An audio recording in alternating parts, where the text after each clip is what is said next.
Peace in the storm. Mark chapter 4, verses 39 and 40. The word of the Lord says,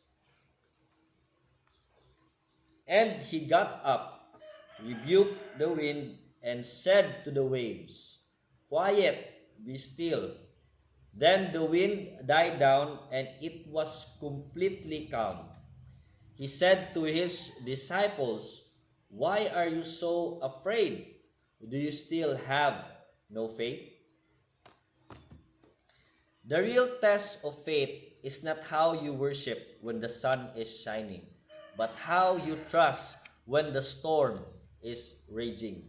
Mga igsoon, it's easy to say God is good when everything is going well.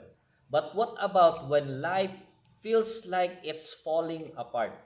What about when your prayers feel unanswered? Or when your heart is heavy, when peace seems far? We all face different storms in life: financial storms, emotional storms, relationship storms, health storms, and even storms in our faith. And like the disciples in Mark chapter 4, sometimes we feel afraid, overwhelmed, and even abandoned. But here's what we often forget: Jesus was in the boat the whole time. In Mark chapter 4, Jesus had just finished teaching powerful parables about faith and the Word of God. Then he said to his disciples, "Let's go to the other side." The disciples obeyed, they followed, they trusted, and yet a violent storm came. It is important to realize that obedience does not exempt us from storms. The disciples were in that storm because they obeyed Jesus. But even more important, the presence of Jesus does not prevent storms, but it guarantees we won't go through them alone. While the disciples panicked, Jesus was asleep, not because he didn't care, but because he was not afraid.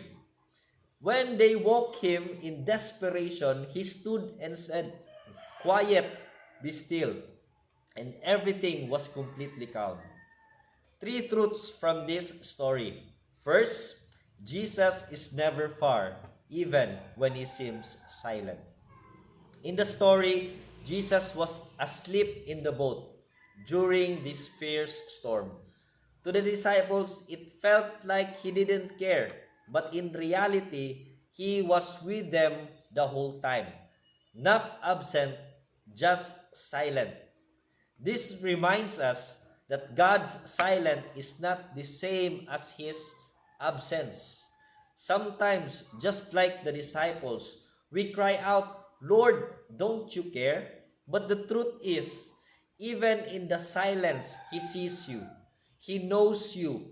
He cares for you. And just because Jesus hasn't acted yet doesn't mean he's not working behind the scenes. Let's always remember that the teacher is always quiet during the test.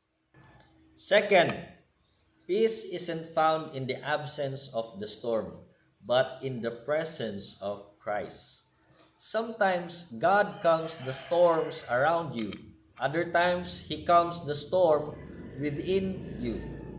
Real peace is not the absence of hardship, it's the presence of Jesus. When He is near, you are safe, even if the storm is still raging.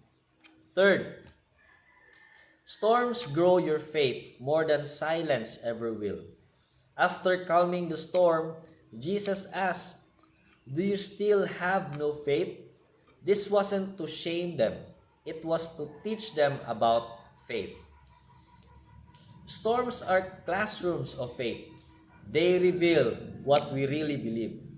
Sa panahon sa kalinaw, it's easy to say we trust God. But in the storm, that faith is tested and it is grown. Jesus is not trying to hurt us with the storm. He is helping us grow because nothing strengthens our trust in Him like surviving a storm with Him. Mga igsoon, maybe right now you are in a storm. Maybe you feel like you're drowning in stress, in sorrow, or in fear. Maybe you've been asking, Lord, don't you care? Mga igsoon, yes, He cares. He is with you and He loves you. So today, instead of asking, why the storm? Maybe ask, Lord, what are you teaching me in this storm? Because sometimes the greatest miracle happens after the strongest storms. As Dr. Tony Evans said, sometimes God lets you hit rock bottom so that you will discover that He is the rock at the bottom. Trust Him, and when the time is right, He will stand and say, Peace, be still.